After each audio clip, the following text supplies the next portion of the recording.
Ladies and gentlemen, welcome Joy D. Calloway to the stage.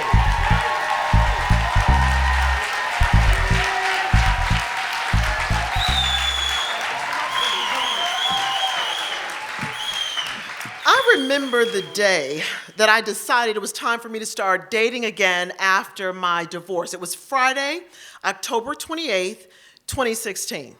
It was homecoming weekend, go blue. And my girl Tracy was in town for the festivities. We decided that we were going to start the weekend at the Charles Wright to do a Twisted Storytellers event because we had never been there. After the first act, the person to my left reached over the chair between us and tapped my arm. Excuse me, ma'am. Excuse me, ma'am. What did you think? I looked at him and said I liked it, and I went back to the show. Well, ultimately, between every act, at intermission, throughout the whole damn show, this guy was tapping my arm, excuse me, ma'am, and striking up a conversation. At some point, I got a good look at him. So when my girl Tracy said, girl, what does he want? Why is he bothering you? I said, I don't know, but he's fine. So we just gonna let this play out. Now, something you should know about me. Fine is my love language. I love acts of service. I love touch and quality time, but fine is my love language, and that's what I speak. And this fine, about 6'2", about 215, strapping chest, well-attended biceps and quads, beautiful caramel-colored skin, big puppy dog eyes, his cheeks so high they needed their own boarding pass. And those lips, so thick that children might tease him, but grown-ass women, we would clutch our pearls and consider the possibilities. Black Jesus ignited all the sapiosexual aspects of me. He was well-read, he was well-traveled. We talked books and politics and movies and world affairs, languages and art. And we talked race and my hot topic, interracial relationships. You see, Black Jesus had been married to and had fathered 2 children with a white woman, so we talked race a lot. But he wasn't just cerebral, he was also really funny. He was silly, he was a jokester, he was mischievous, he was a big-ass kid, a fine kid, but a big-ass kid. We laughed a lot. We would tease each other about anything, like grammar and syntax. I know you didn't just dangle a participle. He was also big-hearted, a gentleman, chivalrous. He was like my safe space when the world was starting to crush down on me. Sometimes I would just call him and say, babe, I need to come by and just lay on your chest, and sometimes just cry. Y'all laying in his arms, I can still smell him. And those lips, that hair. It was amazing. His hands on my face and all over my body was just incredible. And did I mention, ladies, he was 10 years my junior. Over time, Black Jesus developed a relationship with my close girlfriends, my immediate family. He was with us on a lot of holidays and the perfunctory movie after holiday dinner. He was with us. And my friends and family would sometimes mention he was so affectionate and attentive toward me. It was really cool. I loved it. Sometimes he would just go over my parents' house and just chat up the old folks. My father had dementia, and he didn't remember much, but he remembered his time in the Army. And so he and Black Jesus would exchange stories about their military experiences. My daughter Vashti was in college at the time, and they would send memes and little gifts back and forth quite a bit. It was really cool. Black Jesus traveled a lot for work, domestically and internationally. I always had his itinerary so we could line up our world clocks and get our talk time in. And every once in a while, Black Jesus would go ghost. 2 or 3 days. One time it was 4 days. No call, no text, no email, no sending memes or podcasts. It was mildly irritating, but I didn't make a big deal of it. In early 2019, I noticed that our physically intimate time started to wane. He would still call and text all the time and send memes, and we would still see each other, but our physically intimate time started to taper off. And quite frankly, I was okay with that. 2.5 years in, I loved him. I know he loved me. And my spirit knew that his purpose in my life had been fulfilled. You see a twice divorced, mildly depressed, curvy, 48-year-old who had been cheated on by her husband, really needed the attention and affection of did I say he was fine? Of a fine 38-year-old who couldn't seem to stop calling or texting or touching or kissing me. It was exactly what the doctor ordered. On July 1st, 6:36 p.m., I got a ding and instant message from Facebook. I pick up the phone, and there's a picture of Black Jesus and a white woman. And the message, do you know, and she used his government name. I said yes, and of course I asked, why?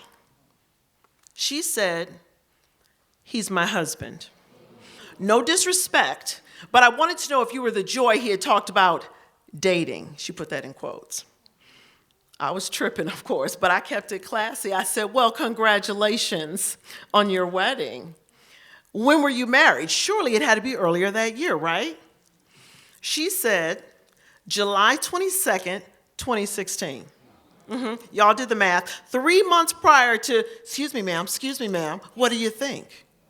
So now I'm starting to trip, but I'm like, okay, keep it classy.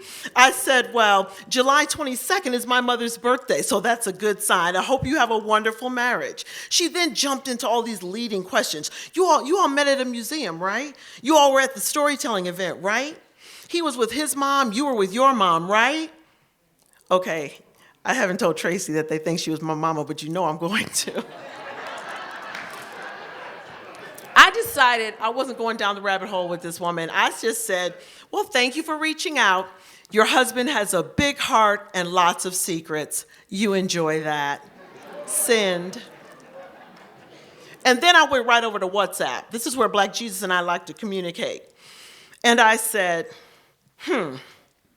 just had quite the convo with your, in all caps, wife. I put the picture of them too, right? Now get her off my ass. She's asking me questions she should be asking you. And oh, by the way, spilling all the tea about the team of women you date. Send. His response, your point. I never said that we were dating. I never said that you were the only person I was having sex with. As a matter of fact, when's the last time we even had sex? Y'all, all I had at that moment was, wow. I was hot as fish grease when he sent me this message. I said, wow, that's what you have to say to me? And then, and I'm not proud of this, I went straight 313 on his ass. I said in all caps, get your bitch off my ass and out of my instant messages. Send. He responded, I can't control her. Something broke in me. The floodgates started, y'all, I promise you. I cried for 4 days. I was inconsolable. I was in shock. I was in disbelief. It was like a sucker punch. Not just that the relationship was clearly now going to be over, but just the betrayal of it all. How had I not known he was married? I couldn't even remember if I ever asked him if he was married. I still don't remember if I ever asked him if he was married. The questions would not stop. I questioned everything. I questioned myself. I questioned my value. I questioned my lovability. I questioned everything he ever said. I questioned our relationship, and I could not stop crying. In the wee hours of July 5th, I got up to go to the restroom. On the way back, I glanced over at my night table and noticed that my phone had like 25 notifications, which was really odd for that time of the morning. So I pick up the phone. I started going through, and lo and behold, Mrs. Black Jesus had defaced both my personal and my professional Facebook pages. So, for example, I had done a post about having given a talk with my sorority about the myth of the angry black woman, and she said, like, this angry black woman, and she put a screenshot, get your bitch, on my Facebook page. It might have been the one I told you about, but it might have been a few others that we had exchanged. She go on another page, and I had talked about my mission to love and empower and uplift women. And she said, well, how do you love and empower and uplift women? By sleeping with their husbands? And she did this 25 times between both of my pages, going back a year. So I spent 2 hours flipping through and deleting and blocking and erasing and deleting and blocking and erasing. I called him. Of course, he had blocked me. I even went so far as taking a screenshot, and I sent it to his mother. I said, please forgive this language, but you got to get your son to make this stop. This girl is messing up my life, my livelihood, my paychecks. On July 6th, I decided to keep a weeks-long promise I had made to a friend of mine, another fine-ass man named Sean. We had agreed to go down to the MGM. A business colleague of ours was singing, and I felt horrible. My eyes were puffy. My skin was ashen. I looked like somebody who had been crying for 4 days, because I was somebody who had been crying for 4 days. He said, you promised. I'm a woman of my word, so I went down to the MGM. After several shots, I told Sean what was going on. He said, look, I've seen this before. You need to call this woman, Joy. You need to get her together, get her off your back. You or your reputation, neither of you can afford for this foolishness that she's doing. And so at 10:30, I stumbled into the Uber. I unblocked her on Facebook. And I said, I would have never engaged your husband had I known he was married. That's not who I am. And those words started an 8-hour messaging session between Mrs. Black Jesus and me, the other woman. Perhaps not unlike the other woman that had been part of the destruction of my marriage 4 years prior. It was a horrible exchange. We said some really ugly things to each other. But at some point, I decided that I was going to offer her that which had not been offered to me. I wanted answers. And so, everything she asked me about my relationship with her husband, I answered completely. When, where, how often. She asked me about the trips we had taken together. She asked me about the gifts he had bought me. Everything she asked, I answered completely. And after 8 hours of this, I decided that I had given her closure, and now I wanted closure for myself. So at 6:30 that morning, I did something that I never thought I would do. I jumped in my car, wild-eyed, teary, looking crazy from a lack of sleep and an 8-hour messaging session, and I drove to Black Jesus' job, not knowing what I was going to do. I pulled up next to his car at 6:55. He got off at 7. I dialed the 800 number so he wouldn't see my number. He answered as I knew he would. And I said, I'm outside. We need to talk. He had the nerve to say, who is this? 313. You know who the fuck this is. Get outside. And I hung up the phone. As mad as I was, as hurt as I was, when he walked through those doors, y'all, my heart did what it always did when it saw him. It leapt in my chest because I loved him, and he was so fine. I jumped out of the car and started writing. What kind of twisted bullshit do you have me in? Why would you do this to me? Why didn't you tell me you were married? Why would you let me sleep with you when you belong to someone else? He never apologized. He said something like, I never meant for this to happen. But I would not let up. I would not let up. What did I ever do to deserve this? What have I ever done but treat you with the love and respect worthy of a black king? And the betrayal on top of the betrayal, you know me. You have me answering to a white woman about my dealings with a black man. How dare you? I was so mad. I was so hurt, and I wanted to hurt him. All I had was my mouth. He was very prideful. I said, you are a miserable, sick, pathetic piece of shit. Fuck you!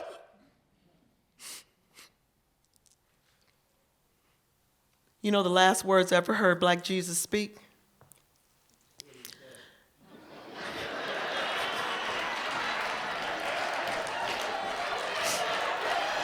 He said, you already did, that's why you're here.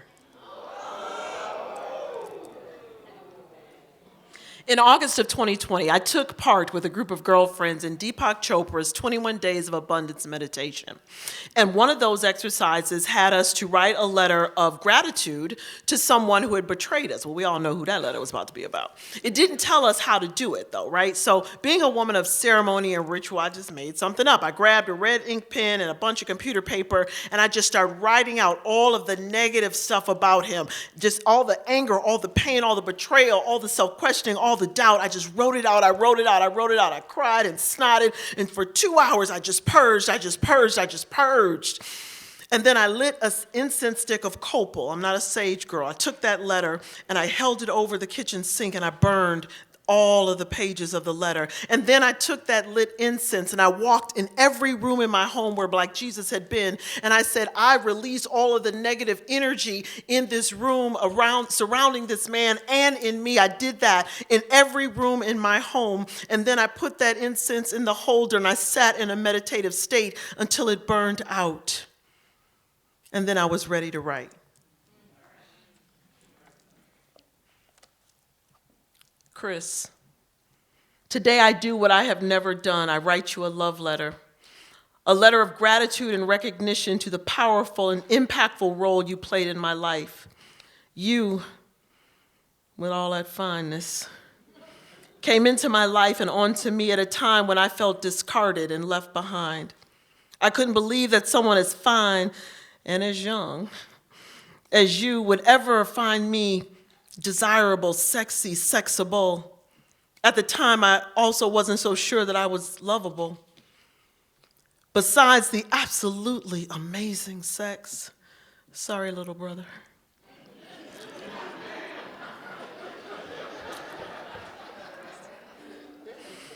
You made me feel loved, desirable, and beautiful. And on top of the physical aspect, I knew that I had a friend that I could count on for midnight rides home from the airport or literally a shoulder to cry on. I truly appreciated all of the little gifts you got me from your travels. You were so much more than my lover, Black Jesus. You were my confidant. You were my friend. You were my restorer. I miss you. I miss our talks. I miss our laughs. I miss our stupid inside jokes. I actually miss you jabbing me about my flat white woman behind, which you could never manage to keep your hands off of. I miss our political discussions. You made me smarter and more inquisitive. You made me stronger, more confident, more aware of my sexiness inside and out. I have released all of the negative energy surrounding you. I now choose gratitude. I loved you then. I love you now, and I know you loved me too. I wish you peace. I wish you love. I wish you abundance, and of course, I wish you joy. Thank you.